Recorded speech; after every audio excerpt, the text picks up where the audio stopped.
Welcome back to the Ruby Tuesday. My name's Ruben and this is my review for another new Netflix movie, Infiesto. It's a Spanish film that was interesting when I saw the trailer, but now that I've seen the movie, is it worth your while? It's only an hour and a half long. Let's jump into it. Two detectives are called to a small mining town in the Austrian mountains, where a young woman who had been left for dead for months has suddenly appeared, leaving the detectives to question what dark forces are at work. So this is another one of those lockdown films. In fact, this starts on day one lockdown, when everybody has to wear masks and everybody's staying at home, but the police still have to do their job.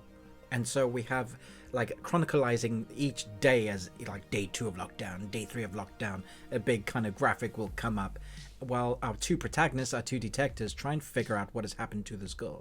And as we are, I guess, pieces of the puzzle are revealed, you are trying to guess who has done what and what is the bigger story. Unfortunately for me, 25 minutes in, I guessed at who the big bad was and why. That was a little bit kind of, I got the plot, I got the thing, the MacGuffin that you were trying to hide from me. Maybe you won't. I guess it's slightly... Maybe you won't, but for me, it kind of stood out in that moment. Maybe I've seen too many films like this. This is a thriller.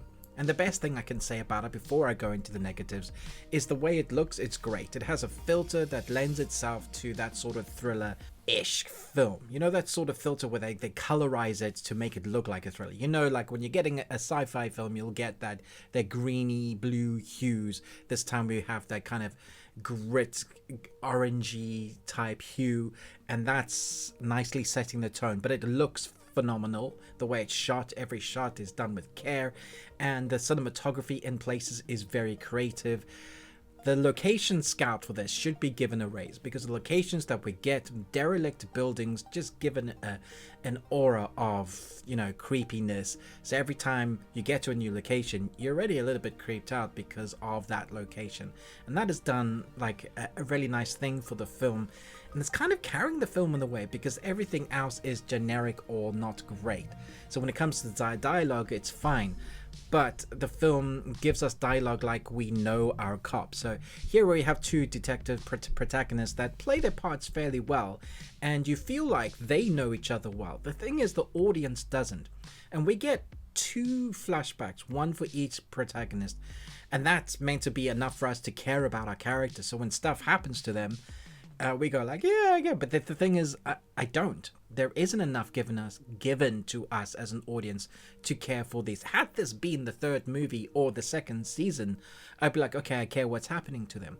Unfortunately, the tenseness designed for this film as well, being a thriller, and the themes within, without going into spoiler territory, never was once. Not one time was I creeped out enough. So like that tone, the color palette, the way it's designed, the cinematography is designed to kind of get you tense, but at no point was I. And in fact, I didn't care about our characters being in peril, so if they were in peril, I was like, yeah, okay. There is one moment towards the end where I was like, oh, well, that's sad. But it didn't make me go, yeah, no, that's my favorite character. Why did that happen? Or something like that. And so at no point did I really care about what was happening in the story. In fact, I wanted it to end fairly quickly. It's only an hour and a half. Now, that's not to say the actors weren't doing a great job, because with what they had, they were doing a great job with what they had. The look of the film is good. I just think because the film is so predictable and it's in this pandemic kind of niche where a whole bunch of people did pandemic films, or using that MacGuffin, the pandemic, as a thing to make a film that is minimalistic with the least amount of people possible, that kind of thing, when the streets are empty. All of that is interesting, but it actually didn't go into enough places or do something new. When you guess the plot points, you're kind of just sitting waiting for that end, hoping that it's going to reward you for that ending. And the ending was fine. Like, it was like, okay. There are also character motivations in this where are just like, you wouldn't do that. As a cop, you just wouldn't do that. Like coming to a scene where you have a whole bunch of stuff that has been touched by a really bad guy, and that could lead you to that bad guy and other parts of the puzzle.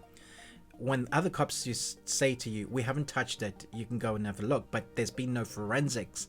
There's things like that in this that just weren't believable. You would have forensics come and do everything. People in white lab coats would have like dusted for everything, you know, checked everything.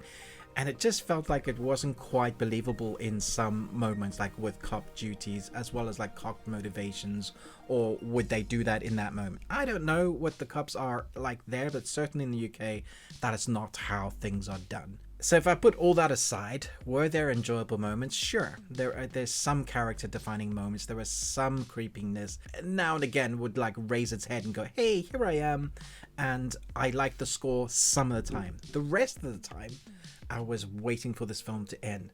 And that's not because it's terrible, it's just subpar. It's just like, I've seen this all before, you're not doing anything new under the sun. It's definitely one you could stick on in the background and go, yep, okay, cool, I'll wait for the next kind of thriller. Thinks it's clever, but when you've guessed who is the who right at the beginning, I'm like, ugh. And I feel like I'm coming down really hard on this film, and I have. I didn't intend to, because it's not as bad as the words that are coming out my mouth. I think it's down the middle of the line, like 2.5. In amongst the character motivations and the story that I was guessing, there were moments that I was shot well. The cinematography is good. I probably couldn't have done better, like if I was given the budget. Having worked on films and short films and music videos, I can't say with my head in the heart and give this a higher score. So I'm going to go down the middle. So I'm going to give this 2.5 Nicolas Cages. Thanks so much for watching. Let me know your thoughts down in the bottom. You got one. Congratulations. Most of all, until next time, remember, live long Tuesday.